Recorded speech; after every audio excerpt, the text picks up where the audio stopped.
আর পহেলা বৈশাখের দিনে ইলিশ মাছ খাচ্ছে 2000 টাকা দিয়ে। কি বলেন ভাই, ওই টাকা আসে কোত্থেকে? আমার তো বুঝে আসে না।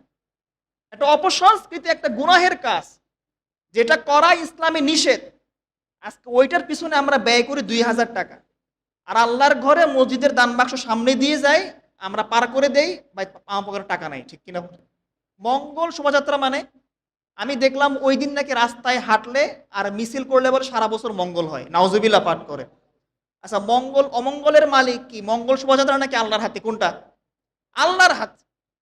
আপনি আল্লাহর হুকুম পালন করেন না, আপনার জীবনে মঙ্গল আসবে কোত্থেকে, ঠিক কিনা বলেন?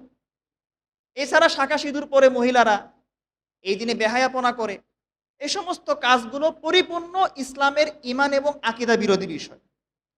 এই মঙ্গল শোভাযাত্রার সাথে ইসলামের ন্যূনতম কোনো সম্পর্ক নাই। আমাদেরকে বিশ্বাস করতে হবে এই কাজগুলো অপসংস্কৃতি, এগুলো আমাদের উৎসব না। যারা এই কাজগুলো করে তারা অনেক ক্ষেত্রে যারা কাফের মুশরিক, এদের অনুসরণ করে, ঠিক কিনা বলেন? পহেলা বৈশাখ একটা গুনাহের বিরাট আয়োজন নিয়ে আমাদের মাঝে আসতেছে। শহরের আনাচে কানাচে আপনি দেখবেন যে পহেলা বৈশাখের দিনে মানুষ শহরের আনাচে কানাচে মেলায় মেলায় ঘুরবে। পুরো দেশের মানুষ এই দিনটাতে আন্দোলিত হবে।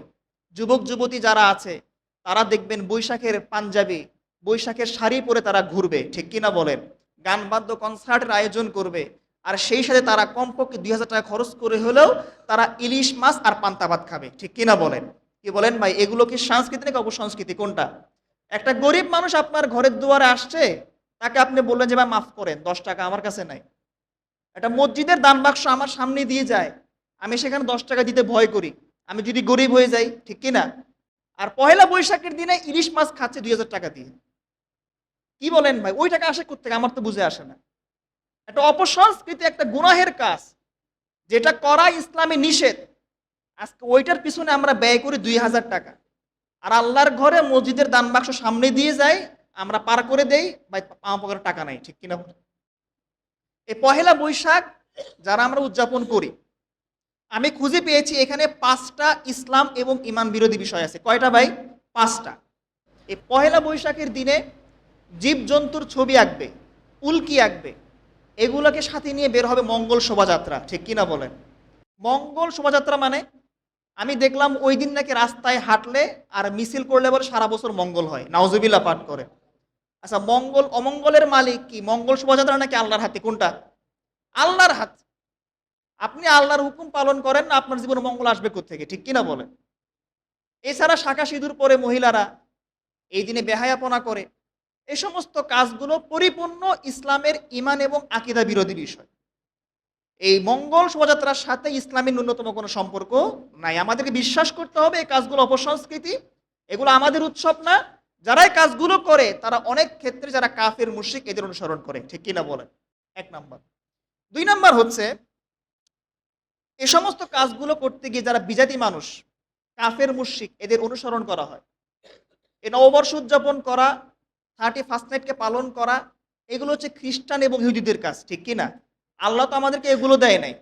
বরং আল্লাহ পাক তার সাহাবায়ে কেরামকে বলেছেন, আল্লাহ নবী তার সাহাবায়ে কেরামকে বলেছেন, তোমাদেরকে আল্লাহ পাক নববর্ষ থেকেও আরো 2টা উত্তম দিন দান করেছেন। একটা হচ্ছে ঈদুল ফিতর আর একটা হচ্ছে ঈদুল আজহা, ঠিক কিনা বলেন? এটা হচ্ছে আমাদের খুশির উৎসব। তো সুতরাং যারা কিনা এই কাফের মুশরিকদের অনুসরণে পহেলা বৈশাখ উদযাপন করবে, আমার নবী যে হাদিসে পাকে হুঁশিয়ারি বাণী উল্লেখ করে বলেছেন, মাং তাসাব্বাহা বিকওমিন ফাহুয়া মিনহুম, যেই জাতি যার সাদৃশ্য অবলম্বন করবে সে কাল কিয়ামতের দিন ওই জাতির অন্তর্ভুক্ত হয়ে যাবে, নাউজুবিল্লাহ পাঠ করেন। আপনার যদি মনে চায় যে আপনি ওয়েস্টার্ন কালচারের মানুষ হয়ে যাবেন, আপনার হাসন নাসর ইহুদি খ্রিস্টানের সাথে হোক, ভাই আপনি উদযাপন করতে পারেন, আমাদের কোনো অসুবিধা নাই। কিন্তু আমরা যারা খাঁটি ইমানদার মুসলমান, আমরা বিশ্বাস করি যদি আমরা এগুলো উদযাপন করি আমাদের ইমান অন্তর থেকে বের হয়ে যাবে, ঠিক কিনা বলেন? আমি দুনিয়ার সবকিছু বিক্রি করতে রাজি আছি, আমার ইমান আমাকে বিক্রি করতে আমি রাজি নাই, ঠিক আছে তো ইনশাল্লাহ? 3 নাম্বার হচ্ছে নগ্নতা এবং অশ্লীলতা।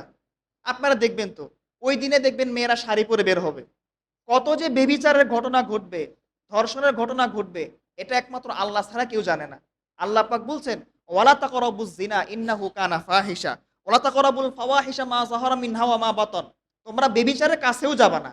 একটা অপরাধ প্রকাশ্যে হোক আর গোপনে হোক, ওই অপরাধের কাছে আমাদেরকে যাওয়া যাবে না। অপরাধ করা অনেক দূরের কথা, আল্লাহ বলছেন ওয়ালা তাকরাবুল ফাওয়াহিশা, অপরাধের কাছেও তোমরা যাবা না। আল্লাহ আমাদের সকলকে হেফাজত করুন, সকলে বলি আমিন। 4 নাম্বার হচ্ছে ভাই গান বাদ্য। এটা তো হবেই, এটা না হলে তো হয় না উদযাপনটা। কি বলেন ভাই? আজকে এই যে ভূমিধস হয়, ভূমিকম্প হয়, এরপরে শিলাবৃষ্টি হয়, ভূমিকম্প হয়, এগুলোর মূল কারণ কি? নবীজি হাদিসে পাকে বলেছেন, ফি হাজিহিল উম্মতি খসফুন ওয়া মাসখুন ওয়া কযফুন, যে এই তোমাদের উম্মতের মাঝে তোমরা দেখতে পাবে চেহারা বিকৃতি, পাথর বর্ষণ এবং ভূমিকম্পের মতো আযাব দেখা দিবে। নবীজিকে বলো, ইয়া রাসূলুল্লাহ, এই আযাবগুলো কেন আসবে এবং কোন সময় আসবে?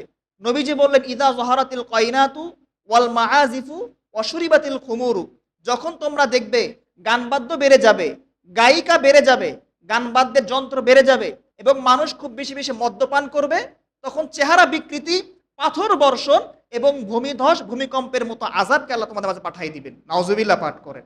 সুতরাং সময় আছে ভাই, আমরা অন্তত নিজের ইমানের হেফাজত করতে হলেও এই সমস্ত উৎসবে আমরা কেউ যাব না।